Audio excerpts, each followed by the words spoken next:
This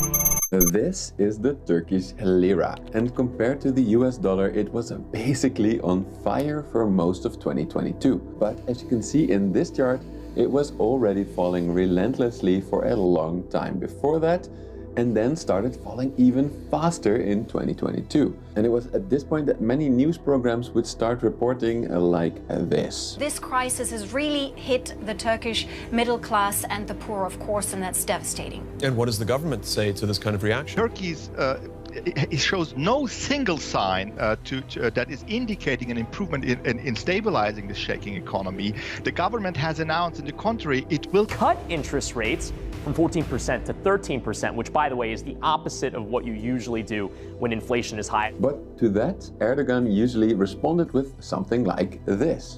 Onların dolarları varsa bizim Allah'ımız var. So while the lira kept crashing rather than increasing the interest rate, Erdogan's government just kept lowering interest rates from 18% in mid-2021 all the way down to 10.5% in October 2022. And then the Turkish lira actually stabilized. However, just before the lira stabilized, other strange things started to happen. While Erdogan was for the longest time one of Israel's biggest critics, saying stuff like this. Bu cinayetlerinin yanında Gazze'deki insanlık dışı abluka. Now they're reopening their embassy in Tel Aviv. And while Turkey's government used to condemn the United Arab Emirates for allegedly funding a coup against him in 2016, now Erdogan seems keen to talk about friendship and brotherhood with them again. Finally, just after the lira stabilized at the World Cup in Qatar, Mr. Erdogan for the first time ever shook hands with El-Sisi, a man who he did not even recognize as the legitimate president of Egypt and had previously referred to as a murderer. So what happened? Did Turkey actually save its economy by lowering interest rates, or did Erdogan see no other way out of the crisis than to basically sell his country's economy to his former enemies? Well, to answer that question, we first need to investigate the following. Why was the lira collapsing in the first place? But to answer questions about international finance, I always like to go back to good old supply and demand. According to economic theory, there are two main reasons for people to supply or demand a currency. The first is financial gain, and the second is trade.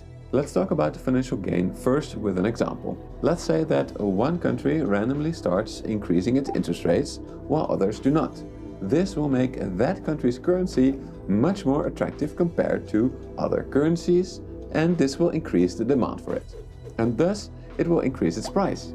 This could explain why the dollar has been so strong compared to most other currencies. After all, the Fed started raising interest rates more quickly and more aggressively than most other central banks.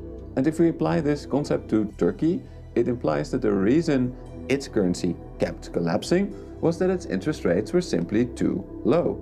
Indeed, this is why most economists were telling Erdogan to raise interest rates. However, the problem with this explanation is that in the past, Turkey actually had really high interest rates for a long time and their currency was still falling. Some economists even argue that it were precisely these high interest rates that made the lira so weak. You see, having a high interest rate made borrowing in lira really unattractive. And this means that more and more Turks started borrowing in foreign currencies with low interest rates such as dollars and euros. Now, listening to economic wisdom, the Turks recognized that this was potentially really dangerous. After all, if most of its citizens were borrowing in dollars and the lira dropped, this would drastically increase their debts. For example, let's say that Turkish companies had borrowed 1 billion US dollars when these were worth 1 billion liras. This seemed like a good idea at the time, since dollar loans required a much lower interest rate than lira loans. However, if the lira then loses half of its value, this means that the debt of Turkish companies is now twice as much in lira terms. Now, this could potentially mean that Turkish companies will get out of business because they cannot repay their increased debt. So what the Turkish government did in response was to dollarize its economy. In practice, this means that it made it easier for citizens to open foreign currency bank accounts, and this allowed many Turks to hold dollars at their local banks. To see how this might help, let's go back to our previous example in a dollarized economy. Let's now say that Turkish companies also held most of their savings in dollar accounts at their local banks. If the Turkish lira now halves in value, it would still mean that the debt of Turkish companies would be twice as difficult to repay. However, because most companies' savings were now also in dollars, the lira value of their savings also doubled. And as you can see, this means that Turkish companies see the lira value of their debts increase, but also the lira values of their savings, meaning that far fewer companies are likely to get into trouble in such a dollarized economy.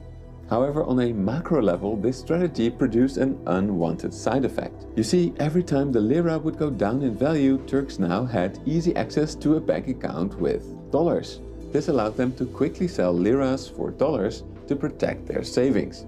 Ironically, this would then actually make the lira fall further. Of course, this made the currency much more unstable, and given that one function of money is to be a stable store of value, it also made the lira much less attractive and therefore depreciate.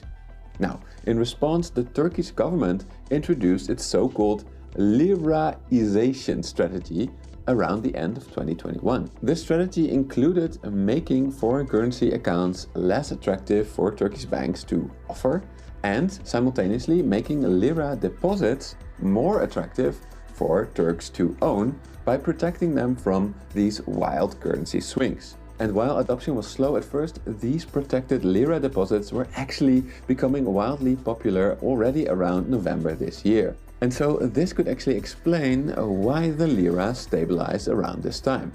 However, at the same time, Turkey saw the return of its massive trade problem. This problem is related to the second key factor that drives the rise and fall of currencies: trade.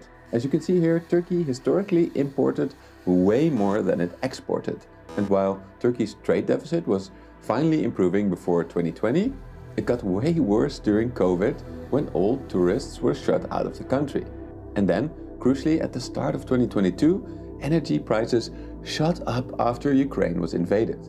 And as you can see in this graph, this made Turkey's trade deficit much worse. So from this perspective, it is not surprising that the lira just kept falling throughout 2022. After all, on average, liras needed to be sold on the foreign exchange market to pay for these imports. After all, gas and oil need to be paid for in dollars. So when these prices skyrocketed, more and more Turkish liras were offered on the foreign exchange markets just so that Turks could literally keep the lights on. Now, this meant that while Erdogan's protected bank account scheme was helping on the financial side, it likely wasn't enough to completely stabilize the lira. And so Turkish voters were getting really unhappy with the tumbling lira and the resulting sky-high inflation. Hoping to be re-elected in June next year, Erdogan simply had to do something. But he couldn't immediately increase Turkey's exports or reduce its reliance on energy imports. So his solution had to be financial, and since he had already done his best convincing Turks to hold lira, it seemed like he had no other option than to raise interest rates to convince foreign investors to buy liras. Or he could come up with yet another highly unorthodox solution that would surprise economists everywhere. So the only option he had left was to turn to his regional rivals, which were energy exporters and therefore now swimming in dollars. And yeah, in some cases this required a bit of political acrobatics from Mr. Erdogan. So sure, Erdogan said the following about Israel in 2014. Israel is a terror state. But now diplomatic relations are restored and Israel might start helping Turkey to become energy independent, reducing its trade deficit. What's more, while it was delivering drones to Ukraine and while its NATO allies were greatly reducing their exports to Russia, Turkey's trade with Russia exploded. Oh, and what's also nice is that they got a $9.1 billion loan from Russia to build a nuclear power plant. And while it wasn't a huge surprise that it secured a $10 billion loan from his long-standing ally Qatar, it was a big surprise that Erdogan would also get a $5 billion investment from Qatar's rival, Saudi Arabia. Finally, the United Arab Emirates, which allegedly funded the 2016 attempt to overthrow Erdogan's government, are now also back in Turkey's good graces after signing a 4.9 billion currency swap deal. So yeah, these are some pretty unorthodox strategies employed by Mr. Erdogan to save the Turkish lira. First, he started the process of lirarization, and second, while he said, Onların dolarları varsa bizim Allah'ımız var. He was at the same time asking his former rivals to get the dollars he needed to prop up the lira without needing to raise interest rates. But yeah, it seemed to have worked, at least for now. It buys the country time to reduce its energy dependence, and if it is actually able to do that, it might even reduce its dependence on former rivals in the long run.